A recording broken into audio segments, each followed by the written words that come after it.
Hello and welcome to Arma et Arum, where we discuss faith, finances, and firearms. I'm Mike Schmeezing. Today, we'll discuss 7 reasons why St. Joseph would have owned a pump-action shotgun, and why you should consider it too. Dies irae, dies illa.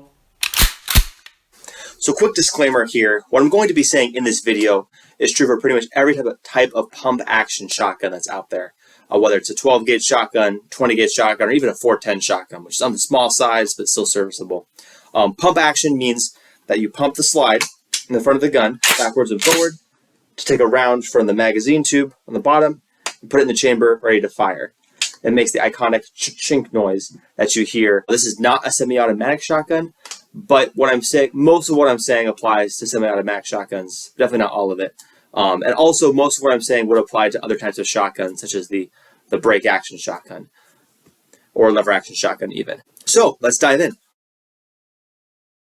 Reason number 1 why St. Joseph would have owned a pump action shotgun is that it's multi-purpose like an axe. The axe is really a great parallel for a shotgun. It has many practical everyday uses as well as being handy for combat and self-defense. We believe that St. Joseph was a carpenter, so he almost certainly would have had an axe or several axes. These would have obviously been useful for woodworking and other tasks, as well as an effective weapon against bandits or other enemies. A shotgun is not very useful in woodworking. Don't take the analogy that far, but it is very versatile. It's a good hunting tool. You can hunt everything from rabbits up to moose. And so it's good for putting food on the table or pest control. It's also good for shooting skeet, shooting clay pigeons, which is a great social pastime and really good for improving hand-eye coordination. Some shotguns even have multiple barrels, which you can switch on and off the gun for different purposes, meaning you only need one gun, but you can do everything from hunting rabbits to home defense to hunting moose to skeet shooting, etc. So it's a very versatile weapon or tool. Another final analogy with the axe is that the shotgun is very effective at stopping an armed threat. Like the axe, it offers a lot of power at the expense of some limitations compared to some other firearms. I'll be linking in the description to a video that actually discusses axes versus swords throughout most of human history and why the sword was actually more popular in a lot of ways, but noting the fact that the axe is a very versatile weapon as well, and a very powerful weapon. A hit from a shotgun usually ends a fight pretty quickly. That's a very big similarity to the axe, but again, you have less rounds, maybe some other type of rifles or even pistols, which is sort of analogous to how axes are a little less nimble than swords.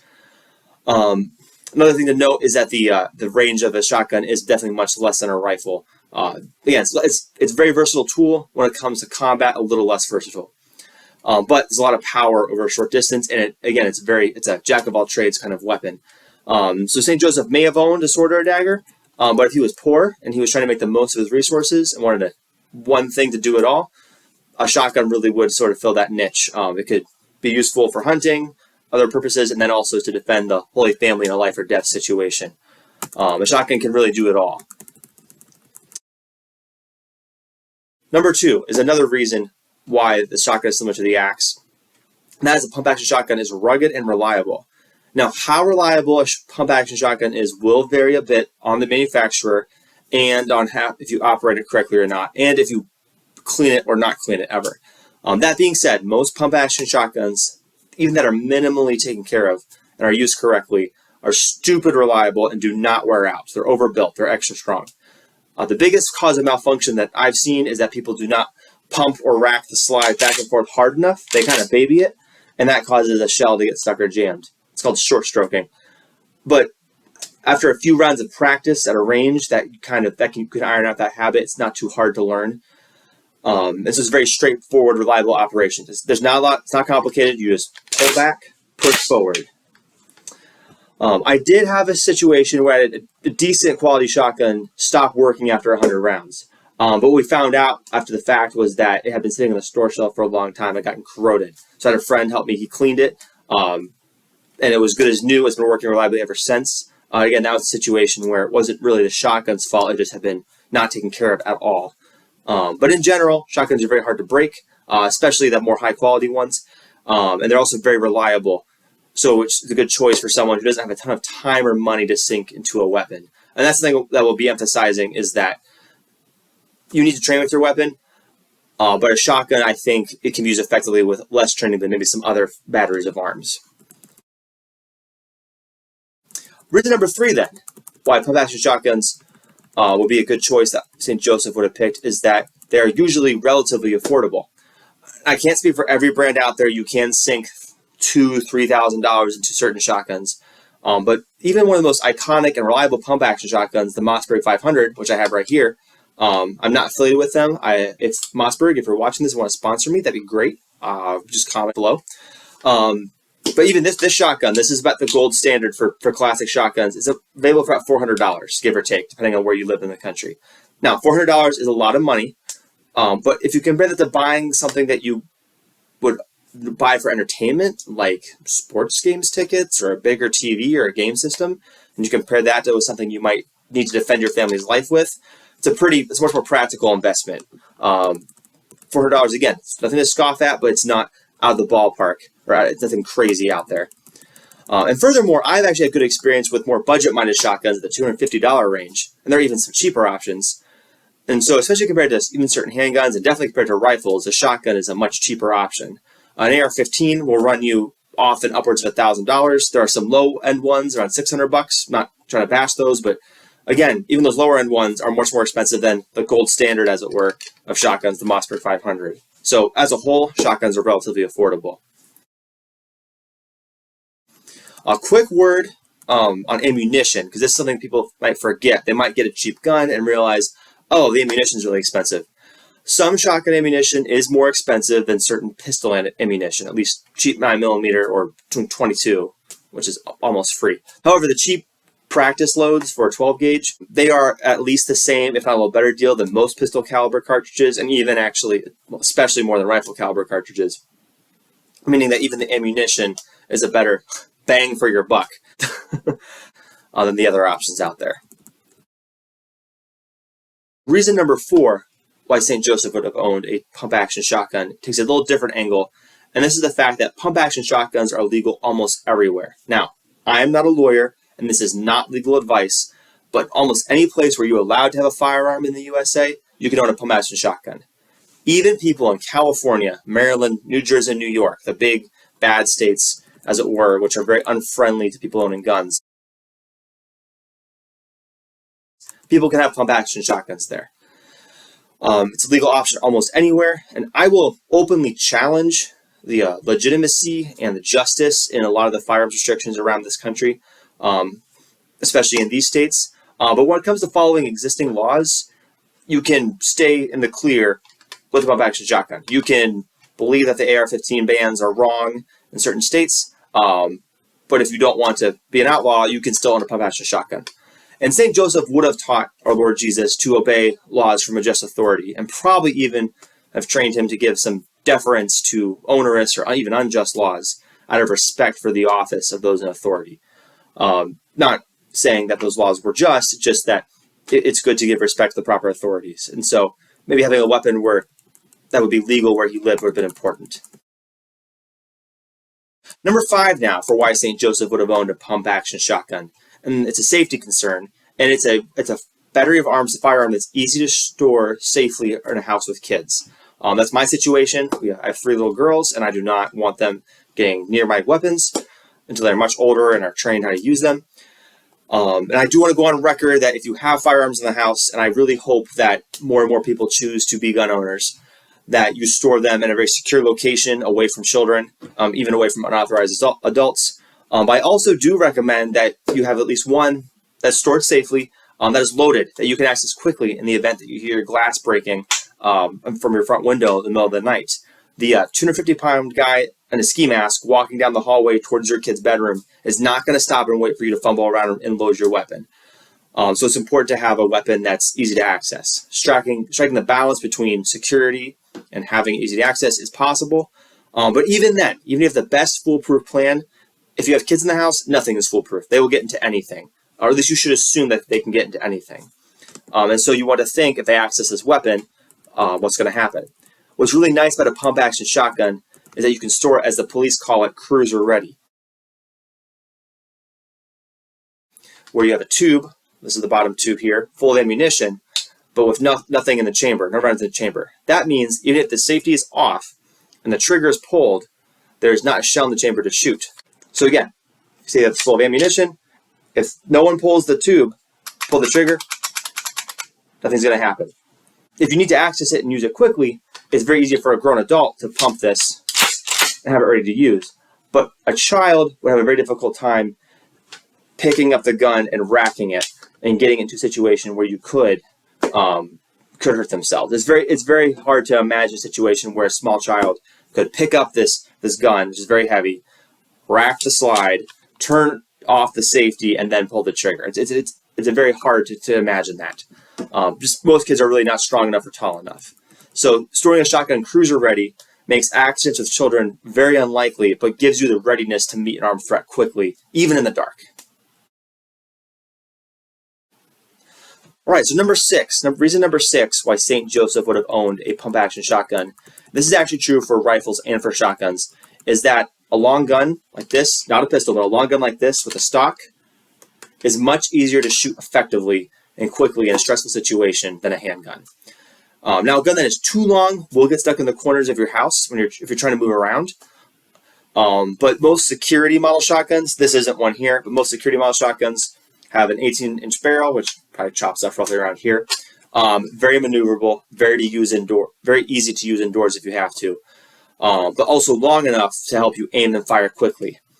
Now, I am going to shoot down the myth that you do not have to aim with a shotgun. That is baloney.